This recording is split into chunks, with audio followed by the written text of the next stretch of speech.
Hello, friends and neighbors. Welcome to my deck. It's still cold enough. There's a few feet of snow outside, but as I've said, I've got a covered deck. So I've got a nice place to be here, isolated at home.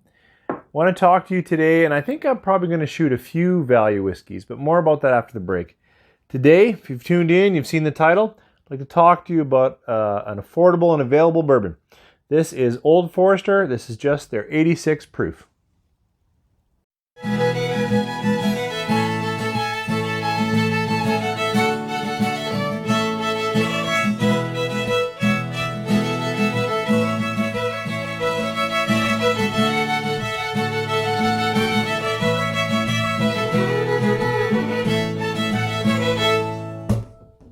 Well, thank you for joining me here and coming back after the break.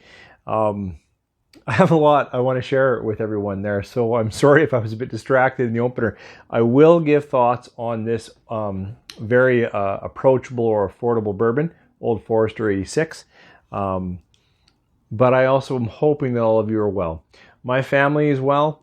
We are able to pretty much isolate from others. I am in education and we're heading into our spring break, so I won't be even going to any kind of school building for a little bit of time now, and we have transitioned to pretty much distance or online learning.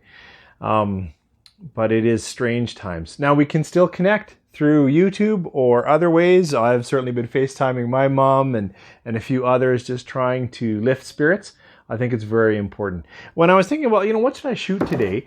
I was thinking, just like in January, when I shot a value series, because coming back after Christmas can be a bit financially tough. I think it's more than fair to say that this is going to be hard on many, many people. And so I thought, okay, I'll shoot when I can over the next week. And when I do, I'm going to try to reach for whiskey that is very affordable. This bottle is very affordable in my area. It hasn't been in Alberta long.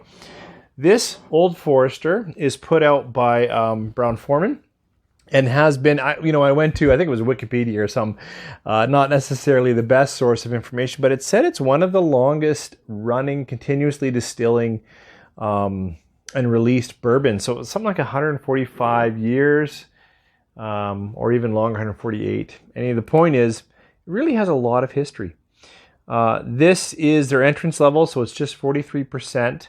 What I can find online suggests it's actually pretty young too. It's probably only about a 4-year-old bourbon. As all bourbons, be aged in that charred New American oak. And the way it looks is the way it came out. There's no colorings or additives or anything like that. Mash bill is the same as Woodford Reserve, which I think puts the rye a little higher, around 18%. 72% corn, I think 10% barley. I'll put it in down below. But so it is a higher rye mash bill, but younger, but very affordable. I actually picked it up, as you know, I often say, but I found it on sale for $23 here in Alberta, which is really good. But it sits on the shelf just around 30 to 35 in that range. So it's certainly easier than some bottles to pick up. Let's see what we think about the whiskey. Certainly, I know I'm in bourbon territory. It's got a little bit of that vanilla, but a fair amount of kind of that corn mellow sweetness.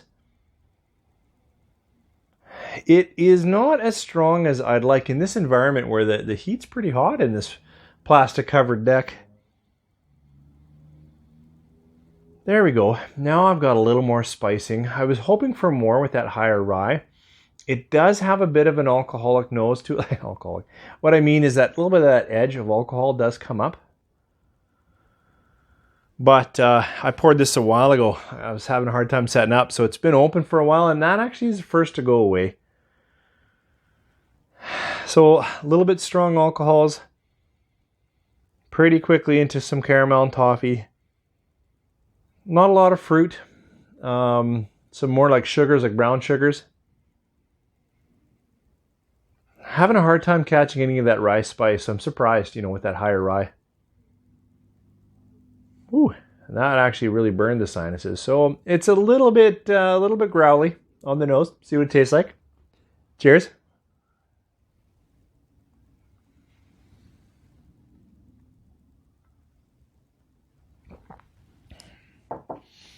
Not an overly strong bourbon. A little bit of spicing in there, so some cinnamons and baking spices. Again, not a lot of fruits, more barrel notes, some chars, some oak in there. A little bit of spice. Oh, I said that first.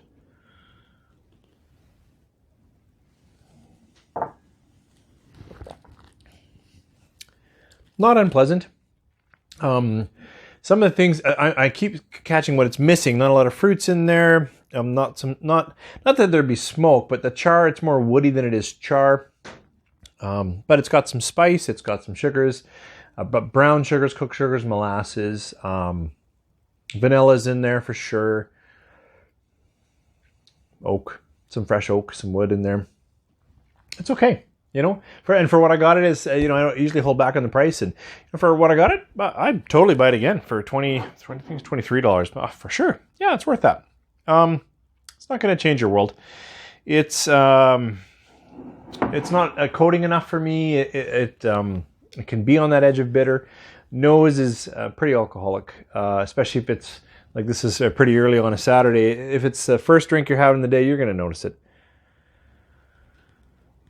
Yeah, a little more age, and I bet that's going to be pretty good. 3.5 stars. But is it worth it? Is it fine? Yeah, I'm happy to have it on the shelf. It's tasty. It doesn't put me off.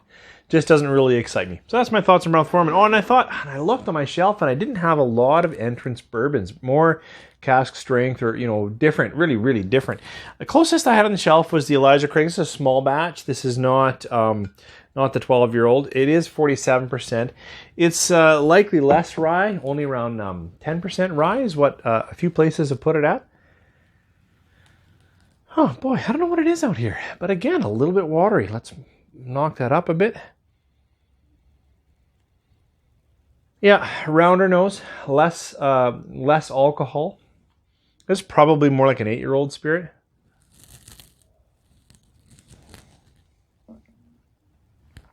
Yeah, I know a lot of people don't like this compared to the 12, but this is definitely a rounder.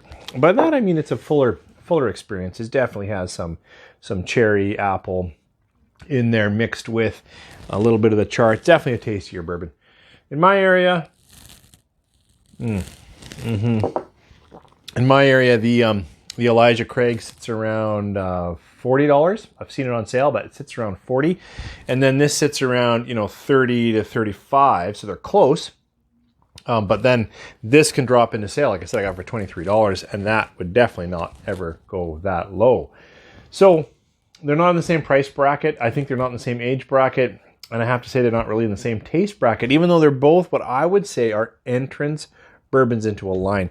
So if you're trying to stretch your dollar and you see this Old Forester on sale, I think as long as you're not looking for an amazing experience, just something good, something kind of toasted, lots of oak, or enough oak.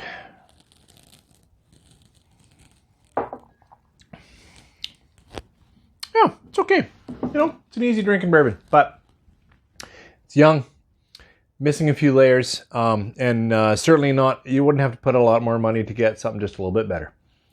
Thanks for joining me. Oh, you know what? I'll probably cut here and then I'll pick up the camera and put in a clip, because there was a viewer, I forgot his name, but he said, show me the deck next time you shoot on the deck. So I'll do that. But thanks you guys. Thanks for tuning in. Again, I hope you are working your lives to work from home and to slow down the spread of what we're facing right now, because this novel coronavirus or COVID-19 is worth taking serious.